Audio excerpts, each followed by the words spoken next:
আসসালামু আলাইকুম রহমতুল্লাহি আবরাকাতু। আমরা ধারাবাহিকভাবে কোরআন কারিমের সূরাতুল বাকারার 178 নম্বর আয়াত পর্যন্ত শিখেছি সহিহ শুদ্ধ বর্ণনা করে। যারা 78 নম্বর আয়াত শিখেননি বা দেখেননি তারা সেখানে যান, সেখানে গিয়ে এই ভিডিওটি দেখেন। এই ভিডিও দেখেন, ইনশাল্লাহ আপনাদের অনেক ফায়দা হবে। কেন বললাম? কারণ সেই ভিডিওর ভিতরে আপনার অনেক কিছু রয়েছে, যা আমি অনেক কিছু বলে দিয়েছি ওখানে, মানে যা কিছু দরকার আপনার পড়ার জন্য সেই বিষয়গুলো ওই ভিডিওর ভিতরে রয়েছে এর আগের ভিডিওতে। সেখানে দেখেন, ইনশাল্লাহ আপনার জন্য এই পার্টটা পড়া আরও আপনার জন্য সহজ হয়ে যাবে। আর আপনি যদি আমার চ্যানেল নতুন হয়ে থাকেন অবশ্যই আমার চ্যানেলটি সাবস্ক্রাইব করবেন এবং লাইক করে দেবেন। তাহলে কথা না বলার জন্য শুরু করা যাক। আউযু বিল্লাহি মিনাশ শাইতানির রাজিম। বিসমিল্লাহির রহমানির রহিম। আজকে আমরা শিখব 179 এবং 80 নং আয়াত ইনশাল্লাহ। ওয়ালাকুম ফিল কিসাসি, ওয়ালাকুম অজর ওয়া লাম জবল্লা ওয়ালা কাবজা মিমকে ধরবে, মিম কাপ মিম পেশ কুম, এটা হলো জজম। এটার সাথে একটু পরিচিত হয়ে নেই। এটার নাম কি? জজম। এই পেশের মতো দেখতে। পেশ দেখুন, পেশ বেশি গোল হবে। কি হবে? পেশ হবে আপনার বেশি গোলা। যে পেশ দেখুন, পেশটা হবে বেশি গোল, মাথাটা হবে গোল বেশি, কিন্তু এইটার মাথা গোল হবে না, এটার মাথা চিকন হবে। এটাকে বলো জজম। কি বললাম? জজম। মনে রাখবেন, জজম অথবা সাকিন। যদি এই চিহ্নটা কোনো হরফে থাকে তাহলে তাহার ডান দিকে হরকতের সঙ্গে একত্রে মিলিয়ে পড়তে হবে। কী করে পড়তে হবে? একবার মিলিয়ে পড়তে হবে। এইভাবে কাপ মিম পেশ কুম। যেরকম আপনি ব্রেক করেন না, যেমন একদম মানে হাইট লেভেলে ব্রেক করেন, হাই লেভেলে ব্রেকটা করেন, একদম জোরে চাপ যখন তখন একদম হিটটিস করে আটকে যায়, ওই রকমভাবে এখানেও আটকে যাবে। মানে দুইবার উচ্চারণ হবে না, একবারে। কাপ মিম পেশ কুম, ওয়ালাকুম ওয়ালাকুম, ফালামদের ফিল জজমুল হরফ ডান দিকে হচ্ছে মিলে পড়তে হবে। ওয়ালাকুম ফিল কফজের কি সদালিজ স একালিফ টান, জবরের বাম পাশে খালিলিফ একালিফ টান কিস সি কিসি। ওয়ালাকুম ফিল কিসি, ওয়ালাকুম ফিল কিসি। হা জবর হা, ইয়া খারা জবর ইয়া। যেখানে খারা জবর থাকবে সেখানে আমরা এক হাত টেনে পড়বো। হায়া তায়া দুই পেশ তুই। কি উচ্চারণ করলাম? তায়া দুই পেশ তুই। যদি তানবিনের পরে তাজদিদুল ইয়া থাকে তাহলে সেই তানবিনটাকে সেই তাজদিদটা পরে হরফের সাথে মিলিয়ে গুণনা করে পড়তে হবে। এটাকে বলা হয় ঈদগামে বাগুন্না। কি গুণনা বলা হয়? ঈদগাম বাগুন্না। আরেকটা সহজ পদ্ধতি শিখে দেই। যদি তানবিনের ওপরে, যদি কোনো তানবিনালা হরফের ওপর সবুজ কালার রং করা থাকে, কি বললাম? যদি তানবিনালা হরফের ওপর সবুজ কালার রং করা থাকে তাহলে মনে করতে হবে সেই তানবিনালা হরফটাকে পরের হরফের সাথে মিলে গুণনা করে পড়তে হবে। দেখেন, হায়া তুই। আপনারা যদি কোরআন কেনেন তাহলে এইরকম কালারিং কোরআন দেখে পড়বেন। কালারিং কোরআন যে কোনো দোকানে পাওয়া যায়, সেখান থেকে কিনে নেবেন ইনশাল্লাহ, নিয়ে পড়বেন, তাহলে আপনার জন্য আরও সহজ হয়ে যাবে পড়াগুলো। যদি কালারিং কোরআন ছাড়া অন্য কোরআন নেন তাহলে আপনার জন্য কঠিন হয়ে যাবে পড়াটা। আর এই জন্য আপনাকে ভিডিওগুলো ফিরে বারবার ভালোভাবে দেখতে হবে। আমি সব কিছু বলে দিচ্ছি, সহজ হবে আপনার জন্য, পড়তে পারবেন, কিন্তু এই যে কথাগুলো বলতেছি সেই কথাগুলো একটু মনে রাখতে হবে আপনাকে। তাহলে হায়া তুই, তায়া দুই পেশ তুই, হায়া তুই, ইয়া খারা জবর ইয়া, মধ্যে মুংফাসিল তিন আলিফ টান। দেখুন, যদি কোনো হরফের চিকন চিহ্ন, এরকম চিকন চিহ্ন বামে লম্বা হামজা থাকলে তাহলে সেখানে আমরা তিন আলিফ টেনে পড়বো। তাহলে বলবো ইয়া হামজা পেশ উ, লাম লামজের লিল, এই লামজা এই লামকে ধরবে, ইয়া বাদ যাবে, আলিফ বাদ যাবে, কারণ এগুলো কিচ্ছু নাই। তাহলে ইয়া উলিল, ইয়া উলিল, হামজা লাম জবর আল, বা আলিজর বা, জবরে বাম পাশে খালি একালিফ টান, আল বা বাজের বি, আল বাবি, ইয়া উলিল আল বাবি, ইয়া উলিল আল বাবি। লাম জবর লা, আইন লাম জবর আল্লাহ, আল লাম জবর লা, কাপ মিম পেশ কুম, কাপ যা মিমকে দেবে, মিমে জজম রয়েছে, তাহলে লা আল্লাহ কুম। আরেকটা জিনিসের সাথে পরিচয় হয় নেই, এটাও মেন, সেটা হলো এটাকে বলা হয় তাসদিদ। এই তাসদিদ হরফ যে হরফে থাকবে সেই হরফটাকে দুইবার উচ্চারণ করতে হবে। এটা হলো গুরুত্বপূর্ণ, আরও বেশি। এটাও গুরুত্বপূর্ণ, এটাও গুরুত্বপূর্ণ, দুইটাই হলে আসল। তাহলে লা আল্লাহ কুম, লাম দুইবার, লা আল্লাহ কুম। তা যাব তা যাব তা, কফ পেশ কু, পেশের বাম পাশ জজম ওয়াও একালিফ টান, তাত্তাকু নুন জবর না তাত্তাকুনা তাত্তাকুনা। এখন যদি আমি অক্ফ করি তার নুনে সাকিন দিতে হবে, কুটাকে তিলামটের বলতে হবে তাত্তাকুন লাআল্লাকুম তাত্তাকুন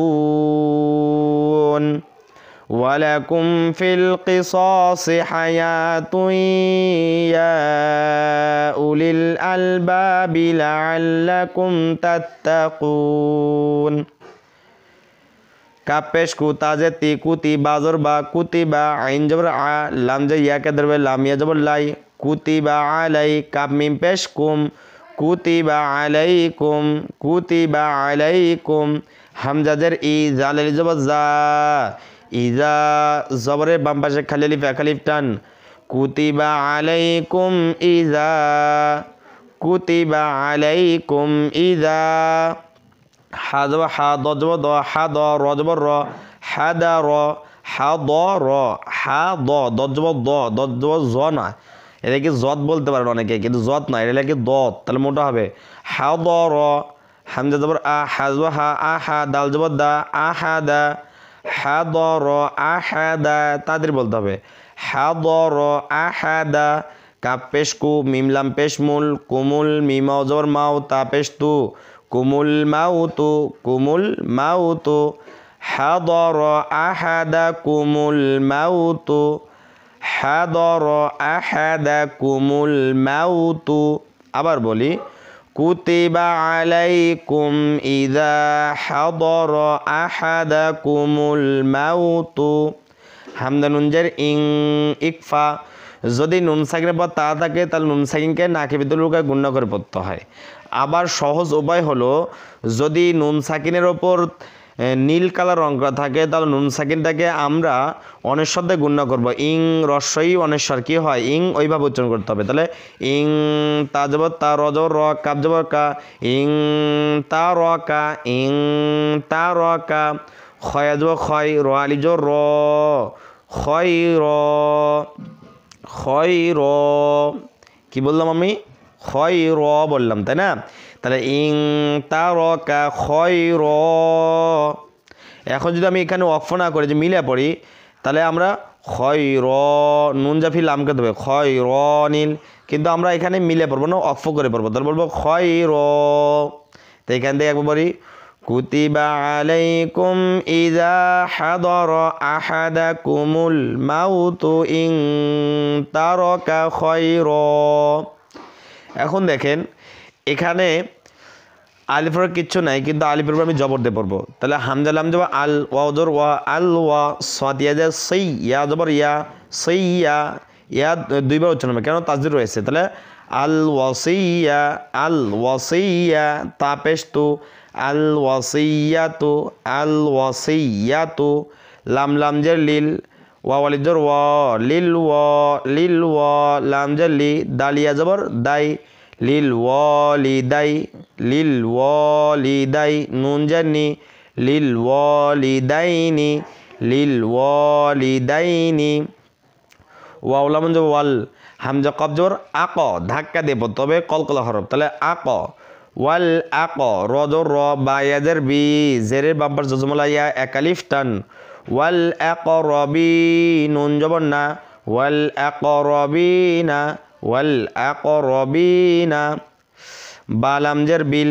ও ভালো কথা, দেখেন যদি কোনো হরফের উপরে লাল কালার অঙ্ক থাকে তাহলে আমরা নির্দ্বিধায় সেই হরফটাকে ধাক্কা দিয়ে পড়বো, অর্থাৎ সেটা হলো কলকলা হরফ। তাহলে বলবো ওয়াল আকরাবিনা বা লামজের বিল মিম আইন জবর মা বিল মা র পেশ রু পেশের বাম্বা জজমলা ওয়াও একালিফ টান বিল মা রু ফাজের ফি বিল মা রুফি বিল মা রুফি ওয়াল আকরাবিনা বিল মারুফি ওয়াল আকরাবিনা বিল মারুফি আল ওয়াসিয়াতু লিল ওয়ালিদাইনি ওয়াল আকরাবিনা বিল মারুফি হাক জবর হাক কফ আলিফ দুই জবর কন হাক্কন আইন জবর আ লাম লাম জবর লাল আলাল হাক্কন আলাল হাক্কন আলাল